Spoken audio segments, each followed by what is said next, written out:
agradecer imensamente aqui a presença da Dione Melo, do Simpaf, da Diretoria Nacional, do professor Renato Dagnino, do DPCT, aqui da Unicamp, tanto no seminário sobre a construção da fome no Brasil, que nós vamos realizar aqui na Unicamp, agora à tarde, quanto nesta entrevista. Hoje, no Brasil, são 33 milhões de brasileiros e brasileiras em situação grave de fome. O governo atual atribui este número, esse crescimento, né, de pessoas em situação de fome, à questão tanto da Covid, a pandemia, quanto à questão da guerra na Ucrânia. Só que nós sabemos que, sobretudo neste governo, o desmonte das políticas públicas, enfim, e de outras políticas estruturantes, tem sido avassaladora.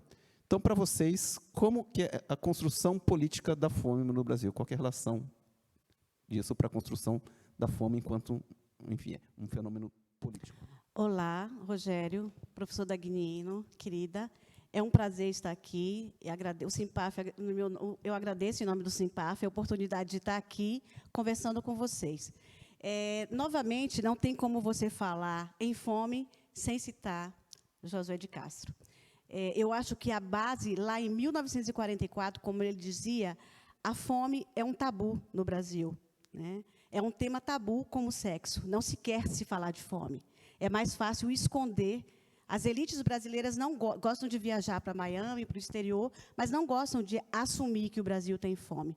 Então, na verdade, a construção é do esconder a fome. É uma necropolítica que nega a existência da fome no Brasil, que nega a existência de milhões de brasileiros em situação de insegurança alimentar e nutricional. É muito mais fácil, como já dito aqui, se assumir que o problema da fome é um problema externo, que não é um problema da produção de alimentos no Brasil, que não é um problema do tipo de política que se coloca, política agrícola, não é um problema relacionado à questão agrária. Então, todas essas coisas elas são colocadas para baixo do tapete, porque não é conveniente, né, assumir que a fome existe. Só que toda a elite, ao passar pela rua, pelas cidades, o que a gente tem visto são 33 milhões de pessoas. Não há como você negar esse fenômeno. Então, eu acho que o objetivo maior e o principal é a gente tentar desnudar isso e aceitar. Porque, como foi dito aqui também, é muito difícil você imaginar que a universidade, eu falo como pesquisadora da Embrapa também, de achar que a instituição de pesquisa, ou mesmo a universidade, ela é capaz de equacionar a fome no Brasil. Na verdade, não. A gente está falando de um fenômeno de muitas décadas, um fenômeno estrutural. E, para isso, é necessário o equacionamento e o trabalho, um trabalho coordenado de muitas instituições e, principalmente, da mudança do pensamento colonialista. Um pensamento que acha que eu tenho direito a tudo e não é meu problema encontrar com alguém passando fome ali na esquina. Muito obrigado, estou muito contente de poder estar com vocês hoje, na minha universidade, onde eu estou há 45 anos, porque é uma das raras oportunidades onde a gente junta na universidade os trabalhadores do conhecimento de fora e os trabalhadores do conhecimento de dentro da universidade. Ou seja, aqueles que, como nós, nos identificamos como trabalhadores dentro da universidade. Então, eu fico muito contente, como eu disse, de estar hoje aqui com vocês. Sobre a questão que o Rogério coloca, eu acho que a esquerda tem que começar a entender a fome não como um assunto de política compensatória. Você utilizou o termo política estruturante. Não são políticas compensatórias. Até agora, o que a esquerda fez foi políticas compensatórias para lidar com a fome. É bom? Claro que é bom. É suficiente? Claro que não. Então, eu acho que você colocou muito bem. Quer dizer, é toda uma história, e também o colega que nos antecedeu colocou de forma magistral por que a fome é essencial no capitalismo, e, em especial, no capitalismo periférico, como o nosso, onde a classe proprietária ganha dinheiro com mais-valia absoluta, e não com mais-valia relativa, como ocorre nos países do norte. Então, o nosso capitalismo é ainda mais cruel. É claro que todo o capitalismo, ou o capitalismo como modo de produção, supõe a existência de quem não tenha meios, de quem não tenha a propriedade dos meios de produção. Eu estou falando marxês bem claro, eu acho, para todo mundo entender. Aqui eu acho que todo mundo entende perfeitamente. Então, o capitalismo precisa que tenha gente desprovida dos meios de produção para poder trabalhar e, dessa forma, extrair mais-valia. O problema nosso, na periferia do capitalismo, é que essa classe capitalista ganha dinheiro com mais-valia absoluta e não com mais-valia relativa. Isso coloca para a universidade uma questão fundamental, porque a universidade existe no conhecimento para proporcionar a fonte de mais-valia relativa, que é o conhecimento novo incorporado na produção pela classe capitalista para elevar a produtividade do trabalho, a qual o seu Estado carimba como legal. O aumento de produtividade do trabalho gerado pelo conhecimento que se produz na universidade, esse aumento de produtividade não precisa ser dividido com a classe trabalhadora. O Estado capitalista diz, não, isso aí é teu, foi você que gerou. Como assim foi você que gerou? Claro, a gente sabe, né, porque estudou e a gente ouve o depoimento da companheira que nos antecedeu. Gente, o valor das mercadorias depende do trabalho humano. Eu acho que a função nossa aqui, eu fico muito satisfeito, como eu disse, de ter sido convidado, e interpreto a minha função e a do companheiro também da universidade que me antecedeu, de ouvir. A gente tem que vir para cá para ouvir o que o movimento popular está dizendo, como é que ele está se organizando, e a partir desse entendimento, dessa comunicação, e aí o sentido freiriano de extensão é fundamental, como o colega colocou, nós temos que tomar esse conhecimento e codificar esse conhecimento que vocês estão expressando, de tal forma que os nossos pares, que não estão acostumados a ouvir esse discurso, possam entender um outro discurso que, sim, eu acho que é o meu dever, procurar formular. Eu queria só fazer uma observação em cima da sua fala. É interessante também perceber que, mesmo enquanto política compensatória, mesmo assim, não é dado o direito de ser política compensatória. Na verdade, a pobreza e a fome são externalidades, né? É a história de que você não é apto a estar nessa sociedade. Então, você merece passar fome, não ter emprego, porque são externalidades de um modo de produção. E, muitas vezes, eu aproveito essa sua fala, de falar dos nossos colegas, né, da universidade, e mesmo do movimento sindical, dos movimentos, não perceber que, muitas vezes, você se coloca num patamar de classe que não é a sua classe, né? Você quer se referenciar em algo, você não faz parte da luta da classe trabalhadora, né? Então, acho que isso é importante, essa possibilidade de você fazer esse diálogo e tentar mostrar, nossa, olha, vamos aqui, você faz parte da classe trabalhadora, você precisa entender que fome não é externalidade. Bem legal as respostas de vocês, bem efervescentes, assim, muito obrigada. E eu tenho uma segunda pergunta, que é assim, como que eu apoio a esse agronegócio exportador e, ao mesmo tempo, em conjunto com a marginalização de um apoio à agricultura familiar, ela contribui para o aumento da fome no Brasil? Bom, como eu já falei, eu sou trabalhadora da pesquisa agropecuária. E é interessante quando você... A minha área é ciências sociais. É interessante quando você vai em determinados espaços e se coloca como dessa área. E aí tem aquela coisa, você trabalha na Embrapa, taxado, é do agronegócio. Então, assim, os pesquisadores que trabalham com agricultura familiar, e tem muitos profissionais que se dedicam a isso, sofrem um preconceito imenso dentro da empresa, né? Então, assim, a gente tem uma empresa que é plural, né, que é multifacetada, mas, logicamente, que com todo o histórico da Empresa Brasileira de Pesquisa Agropecuária, não há que se negar que ela tem um papel preponderante, né, vamos dizer assim, no sucesso do agro-EPOP, né? E aí, essa questão de você priorizar determinadas agendas de pesquisa, e é fato, se você tiver nessa situação de recursos escassos, se você tiver que escolher entre priorizar um projeto de pesquisa voltado a commodities ou um projeto de pesquisa voltado à agroecologia, certamente que os comitês técnicos irão escolher algo mais relacionado às commodities.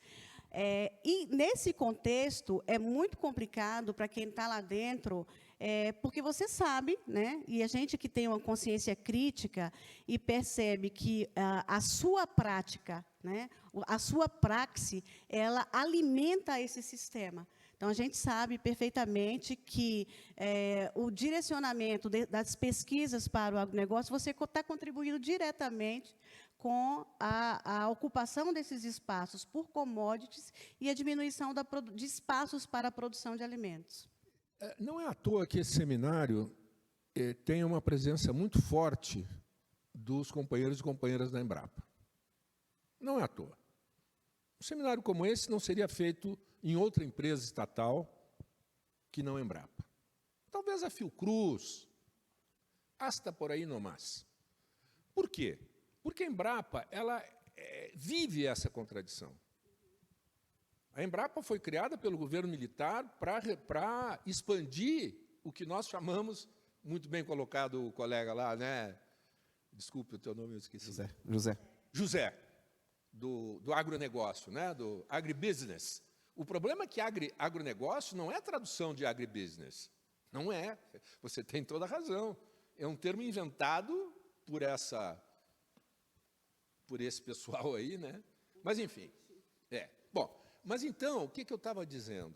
Né? A Embrapa ela foi criada para isso. Agora, sempre existiu na Embrapa, até mesmo porque uma das vertentes que deságua na Embrapa é o movimento extensionista, né? De longa tradição, e que mesmo nos Estados Unidos, onde ele nasceu, né, com os Grant Colleges, etc., era um movimento progressista.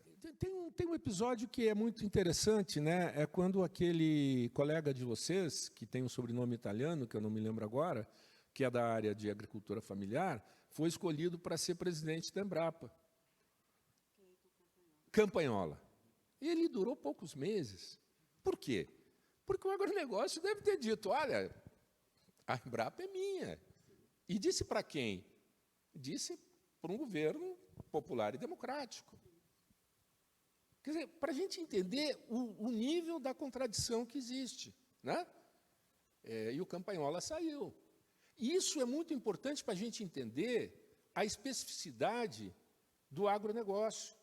Porque a classe proprietária brasileira, ela não se interessa, como eu já disse, por mais-valia relativa. Consequentemente, ela não se interessa por ciência e tecnologia, por tecnociência, por pesquisa. Tudo que tem aqui, que é made in Brazil, e lá fora, foi engenheirada no norte. Agora, planta soja no Cerrado.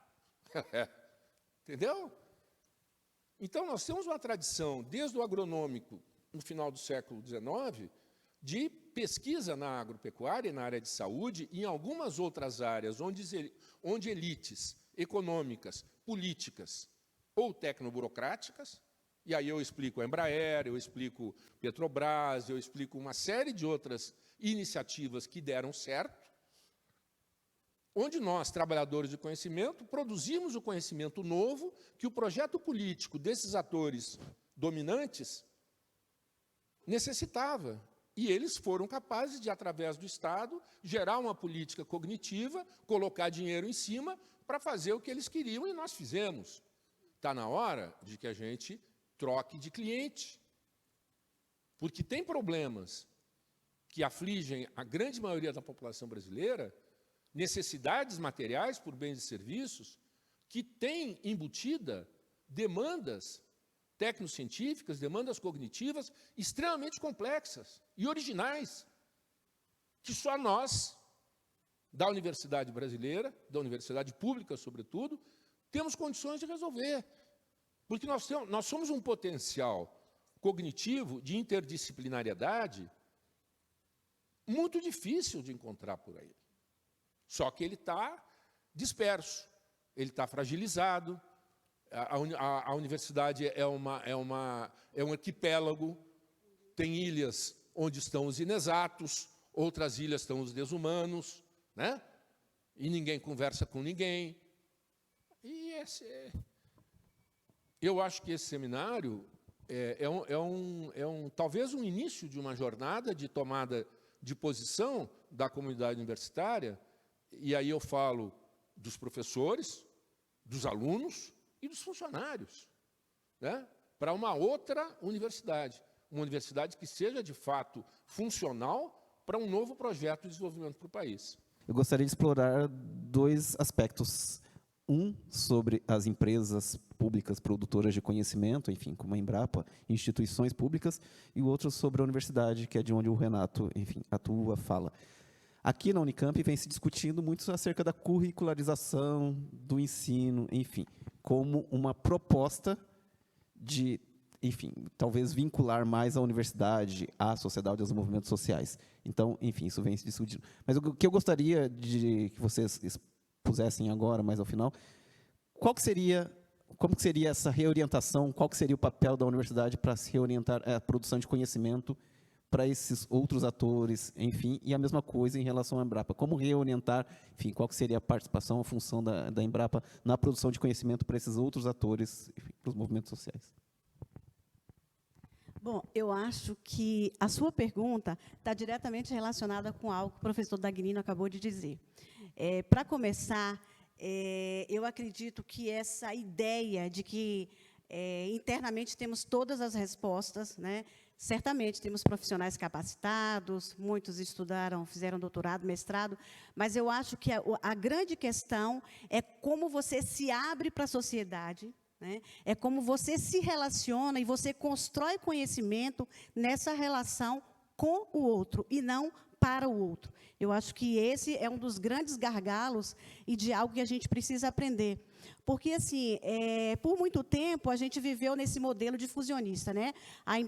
A pesquisa produz, né? Os intelectuais produzem, geram conhecimento, você vai ter um agente intermediário que vai fazer a extensão, né? Ou mesmo a comunicação nos moldes de uma comunicação difusionista, e alguém lá na ponta vai adotar, né, a velha teoria da adoção tecnológica. Então, eu acho que um dos principais desafios é como você quebra esse circuito que ainda está muito presente, tanto nas universidades quanto nos institutos, né, de pesquisa agropecuária. É como você aprende a fazer ciência, é como você desenvolve tecnologia, é como você traz avanço para a sociedade com a sociedade. Como você constrói esse saber de uma forma dialógica e não uma forma de cima para baixo. Então, eu acho que é um primeiro caminho. E nessa construção, certamente que aparecerão demandas, né, de pesquisa muito mais reais. Porque se hoje você for imaginar de forma concreta, o que o agronegócio depende de empresas de pesquisa? Certamente que pesquisa não é algo barato, é algo caro. Mas o imediatismo impõe, né, que a sociedade coloque recursos públicos para atender um ator privado. E aí, no meio do caminho, você percebe que uma outra categoria, que é a agricultura familiar, camponesas, populações ribeirinhas, podem sim te legitimar e te dar força. Porque o que mais se ouve hoje é, para que a Embrapa? Para que a universidade? Né? Essa é a pergunta muito concreta que tem acontecido. Nos últimos anos, a Embrapa tem perdido orçamento a cada ano. E cada vez ela é colocada contra a parede, porque ela precisa dar respostas a um setor e, ao mesmo tempo em que ela vai sendo sucateada, ela tem cada vez mais dificuldade de dar essas respostas imediatas. Ao mesmo tempo, tem um setor, tem categoria de agricultores que precisa da Embrapa, e ela dá as costas. Fazendo jus a alguns pesquisadores, como eu disse, você tem pessoas também que trabalham com agricultura familiar, e a gente precisa destacar isso. Mas, muitas vezes, a empresa usa desse trabalho para se legitimar enquanto espaço, enquanto forma de diálogo com a sociedade, mas, no fundo, as suas agendas de pesquisa não vão priorizar batata doce, mandioca, arroz, milho, e sim, soja, cana, energia, suco de laranja. É isso. Eu concordo inteiramente com o que você colocou. E eu adicionaria um outro elemento importante, eu acho, para a gente pensar o futuro da Embrapa, que é o seguinte: quanto mais parecido for o contexto onde você aplica um conhecimento aqui na periferia, em relação ao dos países centrais, mais o pacote tecnológico deles não precisa ser aberto. Não precisa ser aberto. Veja, eu sou de uma geração da tropicalização da tecnologia, né? No processo de substituição de importações, industrialização via substituição de importações, o que nós aprendíamos na escola de engenharia? Entre outras coisas, era a tropicalizar, né? O que é tropicalizar? É fazer engenharia reversa, blá, blá, blá, da tecnologia importada, adaptando ao preço dos fatores, trabalho, capital, taxa de juro, estrada, qualidade, o clima, etc. Era isso que a gente fazia. Ora, e por que fazia? Porque o ambiente era diferente. E, no caso da agricultura, as condições edafoclimáticas obrigaram... Muito bem. O problema é que, na medida que a Monsanto e companhia fecham o pacote, desde a semente até o defensivo e a embalagem e a logística, está tudo menos necessário a Embrapa. E você bem colocou. Ora, se o ambiente for outro, se não for o agronegócio, se for a agricultura familiar, se for o ribeirinho, se for o reflorestamento dos mananciais, se for a produção orgânica, se for a horta na comunidade da companheira, entendeu?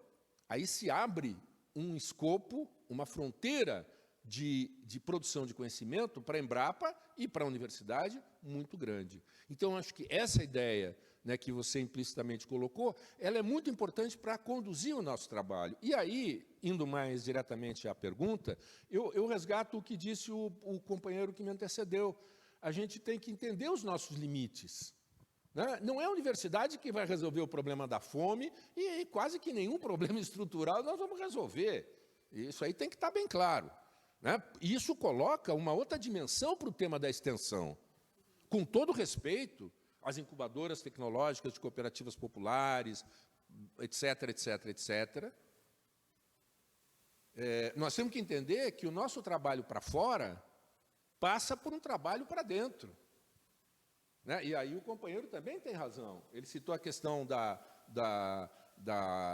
dos estudantes, né? da necessidade de que a universidade se preocupe, né? etc. Muito bem, perfeito, concordo. Agora, nós temos que pensar também, né? ou cada vez mais, nisso que você colocou, nas demandas cognitivas, nas demandas tecnocientíficas, embutidas nas necessidades materiais desse modelo que a gente quer construir, desse cenário que a gente quer construir. E isso tem que ser feito, teria que ter sido feito com anterioridade. A gente deveria estar com o nosso pacote pronto. 2023, o pacote nosso agora é esse. Mas nós não estamos. Não estamos. Nem do ponto de vista tecnocientífico estrito sensu, do conhecimento hard, etc., mas nem no sentido das soft sciences, né? As ciências... né, os desumanos, né, tem os desumanos e os inexatos, como eu digo. Né? Os inexatos também não têm pacote pronto. Pelo contrário, lamentavelmente, e eu acho que isso o colega não citou, eu acho que ele foi muito bonzinho, né? Nós temos na universidade muita gente que joga contra e que está muito satisfeito com esse padrão que nos corredores se critica. Né? Os 4 cavaleiros do Apocalipse, né? Cientificismo, produtivismo, inovacionismo e empreendedorismo. Tem gente que acha que é isso mesmo. Então, o que coloca para a universidade, para a gente aqui na universidade, uma tarefa, inclusive, que é uma tarefa de disputa política, disputa de projeto político e disputa de hegemonia. Por que não falar dessa forma? Porque disso se trata. Então, estou deixando com isso bem claro, estou tentando deixar bem claro para o movimento sindical, sobretudo, que está auspiciando, né, esse nosso encontro, que essa mudança, né, das agendas de ensino, pesquisa e extensão, ela tem que ser politizada por alguém. E não vai ser o reitor, ou o pró-reitor, ou o chefe de departamento que vai politizar. Muitos até querem, muitos até gostariam. É importante entender isso, mas quem já teve algum cargo de direção, ou seja lá o que for dentro da universidade, sabe a montanha de bobagem que a gente tem que fazer todo dia. E cada vez mais. E cada vez mais recai sobre o trabalhador, o professor da universidade, uma carga burocrática, administrativa, boçal. Né? Então, a gente tem que descontar um pouco isso no tempo deles, entendeu? Eles não têm muito tempo para fazer o que a gente quer fazer. E eles não têm a capacidade de politizar como o movimento sindical, no caso, a do Unicamp, tem que impulsionar esse processo. Bom, muito obrigado, Johnny, muito obrigado, Renato. Enfim, e aí...